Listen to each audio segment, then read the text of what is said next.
Okay. शिक्षा की रक्षा ये अभियान हमने शुरू किया था ये दिमाग में रख कर के कोविड के कारण जो झोपड़पट्टी विभाग में जो चलने वाली जो स्कूल हैं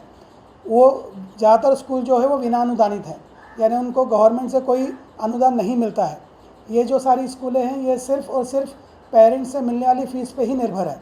लेकिन क्योंकि कोविड में आपने देखा कि ज़्यादातर लोगों का जॉब छूट गया और ऐसे में ये पेरेंट जो हैं ये स्कूल की फ़ीस भरने में असमर्थ थे।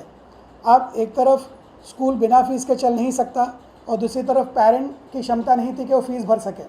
तो सीधी बात है कि ऐसे बच्चे जो हैं वो स्कूल छोड़ करके वो कुछ और काम में लग जाएंगे। तो इस चिंता को ध्यान में रखते हुए हमने शिक्षा की रक्षा इस अभियान को शुरू किया और इसमें हमने मुंबई के अलग अलग झोपड़पट्टी के विभागों में काम करने वाले जो स्कूल हैं उनको हमने कांटेक्ट किया और मुझे खुशी होती है बताने के लिए आपको कि करीब करीब 20 स्कूलों ने इस अभियान में भाग लिया, जिसमें मालवनी के स्कूल हैं, गोवंडी है, धारावी है, कांदिवली है, ट्रॉम्बे हैं। ऐसे जो घनी आबादी वाले जो स्लम एरियाज़ हैं इनके स्कूलों को हमने साथ में लिया और इस 2 महीने के कैंपेनिंग में हमने करीब करीब 10 लाख रुपए की राशि जमा की। आज इस प्रोग्राम का